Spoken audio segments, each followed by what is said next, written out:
Hi there guys, welcome back to the next video in my Kanto Solo Run series, where I aim to solo the game with a Pokemon chosen by our randomizer wheel. Let's recap the rules and get straight back into it. First off, the wheel decides which is 3 Pokemon, choose one of the 3 and we do the run with that Pokemon. Secondly, I can only use that Pokemon in battle, but I can catch utility Pokemon for HMs. Third, I can't heal in battle using items, but healing outside of battle is allowed, and moves like Recover and Rest also allowed. Fourth, I can use the Badge Boost glitch, because it's kind of unavoidable in Gen 1. Finally, I can use TMs and HMs. Now let's recap, let's get on with the video. Okay, let's have a go at the wheel today.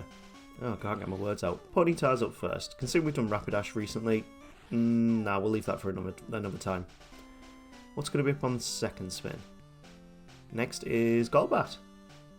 Yeah, I've actually been waiting for one of these to come up. Let's see what we get on the third spin though. Oh god. Yep, I'm doing it to myself. We're going with Magikarp. Yep, we're doing this to ourselves. We're going on a Magikarp run. And I'm going to regret this so quickly. So, let's have a quick chat about Magikarp. If you didn't already know, it's generally regarded as one of the worst Pokemon. I mean, it evolves into one of the best as well, but yeah. With 20 HP, 10 to attack, 15 special, 55 defense and 80 speed, we've got a total base stat of 200. What makes it even worse, our starting move is just Splash. A move that does absolutely nothing and has 40 power points, which is very annoying. So I feel like we're going to aptly name this Pokemon Failure. Or considering we've already done one of these runs with the 6 Pokemon I consider the most completely impossible to do these runs with, we're going to call it Failure 2. The big advantage of a Magikarp over the likes of Kakuna and Metapod though, it actually at level 15 it actually can learn another move, it can learn Tackle. So pretty much this early game before Brock is going to be focused on trying to get to level 15 as quickly as possible. And I'll just show you how bad Magikarp is in this initial battle. We are choosing Bulbasaur as the rival because it will have special effective hitness. I can't get my words out this morning. But yeah, even in this initial battle, unless we could literally waste 40 turns not doing anything, and then the Bulbasaur just never attacks, that is literally the only way we could win this battle. But because it's not a mandatory battle, we can get through it as quick as possible and just get on with the run. And it's going to be a slog. The way that you have to train up Magikarp, if you are literally just doing a Magikarp run, until you get to level 15, you have to go and get rid of all 40 power points of Splash, and then rely on Struggle. So after training up a little bit, which took literal hours, I went into the battle at level 11 with the rival just west of Viridian. And at level 11 we can quite comfortably take out the Pidgey, but this Bulbasaur has both Growl, Tackle and Leech Seed at this point. So getting past the Bulbasaur is not going to be possible. It's going to be possible at a higher level and when we get Tackle, but yeah, we're just going to have to go back to training for now. And because I'm not glitching in any items to help with this, you have to struggle, get down to as little HP as you can, and going against these level 6 Metapods is the best way to get up your experience. It gives you the most experience. But once you've got rid of struggle, you're at a low HP, you have to go back to the Pokemon Center and then try and do the whole cycle again with getting rid of Splash. But that's until you get to level 15 where you can learn Tackle, and the game opens up a tiny bit here. So now we've got Tackle, I want to see how well we do against the junior trainer in Brock's gym. Diglett's not defensively the best Pokemon, but even with being 4 levels above, Magikarp's attack is awful. So it still takes 4 tackles to take it down, and then the Sandshrew admittedly has a lot more defense than the Diglett, and I didn't go into this battle with full power points really, so I ended up having to try and get rid of all my Splash, and because of that, It left way too many openings for the Sandshrew to just chip away at us as casually as it likes to take us out. And if we're not even beating that junior trainer really, then how are we going to beat Brock?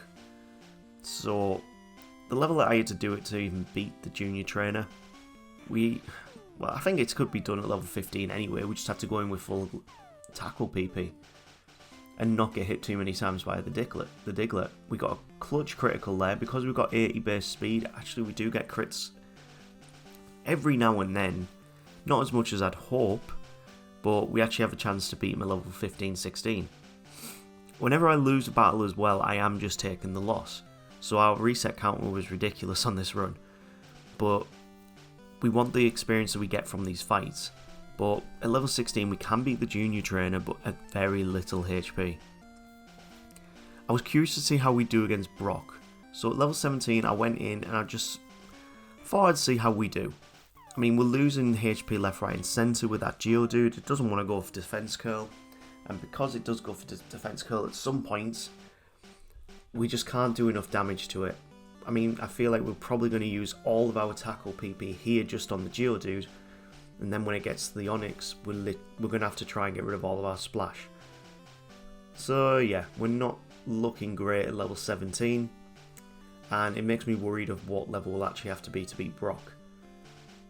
Because this is all there is to Magikarp in Gen 1. In later generations it does get the move Flail. And if we did have that right now, honestly, this run would be fantastic. I've seen a few other YouTubers who have tried Magikarp runs, the likes of J-Rose, Gym Leader Matt. There's some people have tried to give Magikarp Dragon Rage to see how the run would go like that, and you can get through it quicker. But if your only other move is Dragon Rage, which does 40 base power, yeah, you'd be able to get through it quicker, but you're still going to hit a wall at some point. You'd be able to get past Lavender Town because Dragon type moves will hit ghosts. So at least the blocker there is that you could get past it. We go into the battle at level 32. We've honestly been at this a good 6-7 hours at this point. In real time as well, not in 2 times game time. In real time, this took about 6 hours to get to this point, 6-7 hours. And I'm exhausted. Absolutely exhausted doing this run. I've seen other people do it, and I thought, you know what, it might not be as bad as they're saying. Honestly, a Magikarp only run is awful. Earlier in the video I alluded to that there are around about 6 Pokemon that can't actually solo the game. And those Pokemon are Caterpie, Metapod, Weedle, Kakuna, Magikarp, and who else was there? It'll come back to me, but the reason why they can't actually solo the game is because they don't actually get moves that can get past Lavender Tower and hit ghosts. Weedle actually can, because it does have Poison Sting, but all the rest of them, they can't get past Lavender Tower, so that is actually going to be the end point of our run. It's going to be everything you can do before finishing Lavender Tower and then heading off to the Fuchsia. So that means we have to beat the rival in Lavender, we have to beat Erica, and we have to beat the Dojo Master. They're all the trainers that we can beat, as well as Giovanni in the Rocket Corner. And I've talked through that fight and I've just realised it was level 35 before we even got a chance to beat Brock. That was the first attempt. And with this run, every win I can get, I am just running with it. Thankfully though, because we've now beaten Brock, the game does open up and we can get through things a little bit quicker here. Misty, her Pokemon a water type, we're a water type ourselves, so they're not actually going to use likes of Water Beam, they're only really going to use Tackle on us. And our defense, it's not the greatest, but because we're so many levels higher, we're not really taking too much damage from the tackles, and we can just chip away at our own leisurely pace and finally beat both the Staryu and the Starmie. And this was a first try victory against Misty, which is why I was so happy about it, considering how long we'd spent over at Brock. Yeah, it felt good to be able to beat one of the gym leaders at first time. And it even felt good to beat the rival here. So the worst thing about this rival fight is the Pidgeot's sand attack. As soon as you start getting hit by it, you might as well sometimes just call the battle quits. Because evasion is very broken in Gen 1. As soon as you get hit by evasion, even if it's just one, you could probably never hit and move for the rest of the battle. The Abra is always a free hit.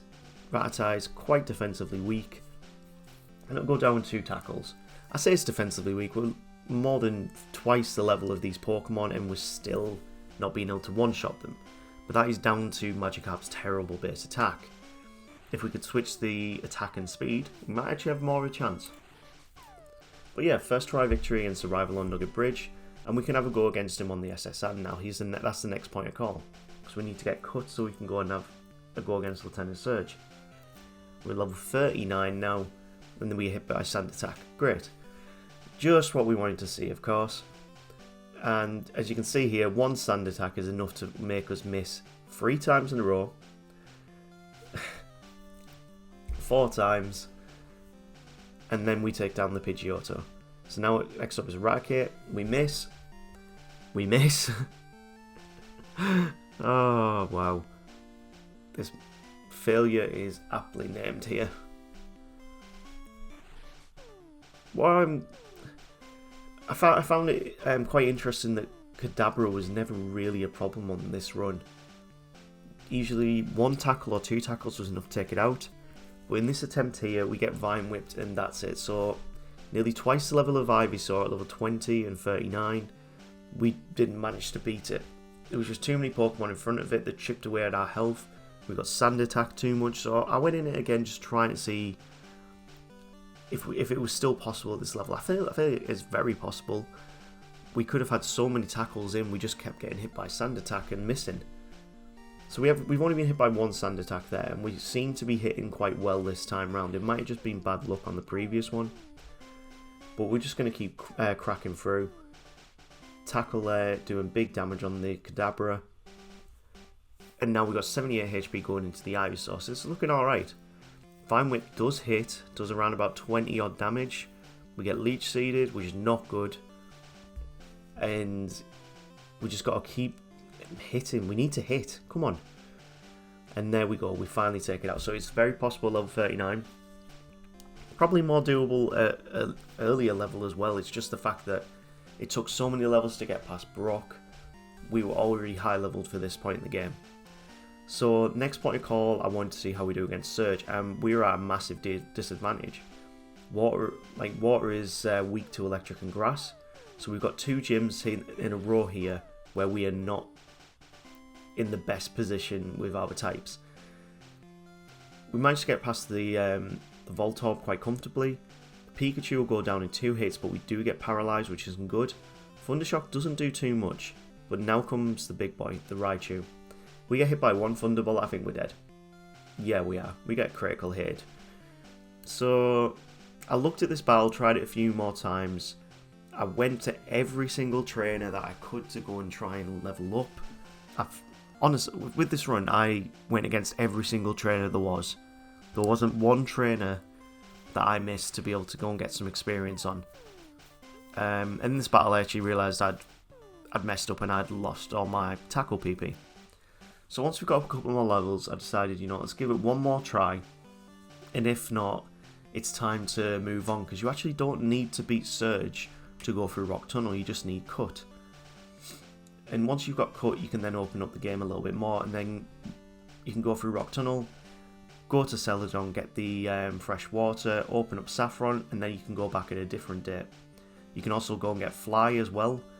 And yeah, even in this battle, we only get 1 tackle in on that Raichu before it takes us out. So we need a few more levels to be able to tank it. And yeah, so it makes more sense to leave Surge for now, head off towards Rock Tunnel. And yeah, this is what I started looking at like right now. We haven't even got 40 attack and we're nearly at level 40. So that just shows how bad Magikarp is. I really wish we had Flail. That would make this run a lot easier. I don't know how the likes of Gyros have been able to do a full Magikarp run in the likes of Pokemon Scarlet. I watched that video and genuinely, I was in awe of his tenacity to keep on going with a Magikarp. It was crazy.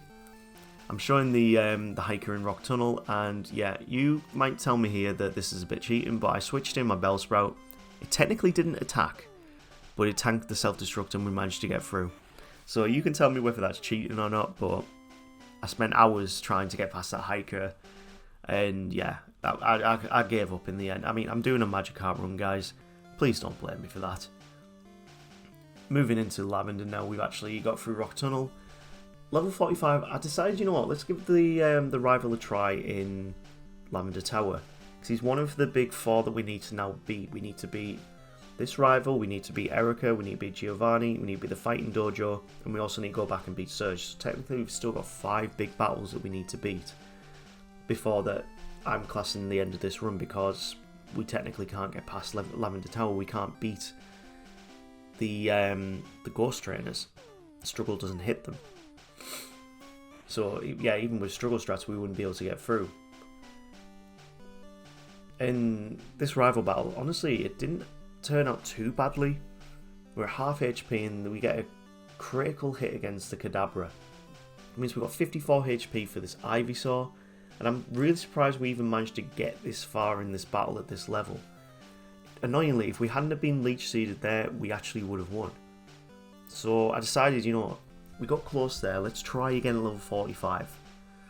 And I don't know what it was with that first attempt, but we must have got ridiculously lucky. Because about 20 attempts after this, I couldn't even get past the Gyarados. So what I had to do was level up a little bit. I used all my rare candies at this point, because there's so many you get before a certain point in the game. I used them all up to level 50, and we started looking a lot better. Tackle is an awful move, but still, the Gyarados just complied. It only used Bite. It used Leer every now and then, so we actually did get a little bit of Badge Boost glitch. And because our defense is actually alright, at this level 50, it should be alright against Pokemon half your levels. We actually didn't take too much damage. Kadabra is still a 2-hit KO. If they had disabled Tackle there, this attempt would have been over. At 83 HP, we take a Vine Whip. It's going to be a 4-hit KO, and we get a critical hit to manage to get through. And you see me pause here because I've taken a massive sigh of relief here. It took ages to get to this point. We have spent genuinely so much time on this run. Genuinely so much time. And I thought, you know, now we've beaten the rival, let's go test one of the other big battles. So I went over to the Fighting Dojo. I was thinking, as long as they don't consistently hit me, I might actually have a chance. But yeah, that Hitmonlee does a lot of damage, so we had to come back at another point.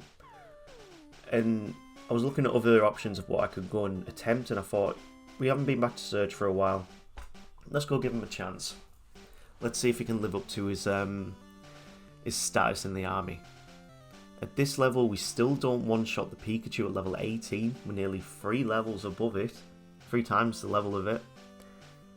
And yeah, thankfully he goes for X speed here. We still outspeed because we actually are a very speedy Pokemon. We tank a Thunderbolt. We tank a Thundershock on 1 HP and manage to beat the Raichu. If he'd gone for Thunderbolt, we would have lost there. So yeah, I would say quite lucky, but I'm going to take the win and just move on because we need to go and have a try against Erica. And genuinely, I think Erica is going to be the hardest battle out of all of these. I actually don't think Giovanni is going to be that hard of a battle. And this is why Erica is going to be annoying. She puts you to sleep and then uses Razor Leaf. So yeah, I think we need to come back here in a bit. Let's go try the Fighting Dojo again. I think he's quite doable. I mean, we're level 58 now. We've gone and literally gone against every single trainer that's imaginably possible at this point in the game. If I need to get more levels, I'm going to go after train in the grass, which is not good because there's not very high level Pokemon in the grass right now. Level 59, we're into the Hitmonchan. And as long as he doesn't use Thunder Punch, I think we win. Does he have Thunder Punch, this Hitmonchan? He seems to have Agility. He's got Fire Punch, so it must mean he has Thunder Punch. So why isn't he using it? Uses Comet Punch. Oh, thankfully it's not doing too much. 2 more hits should do this. Can we continue tanking? It's not a good amount of HP. He goes for agility, so we win. And that is 2 out of the 4 final bosses on this attempt, really.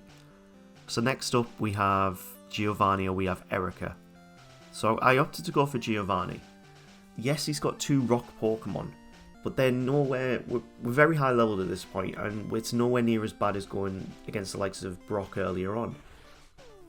The Onix doesn't do much damage. He uses guard specs every now and then. He uses Rage. Perfect. Rage was the perfect move for him to use there. He's not going to do very much damage when we can just start chipping away. As you can see there, like, Rage did 3 damage there. It's now doing 4.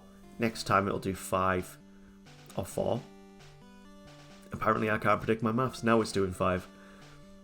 And yeah, we actually get past the Onix at 100 HP, which I didn't think would... This was a first attempt.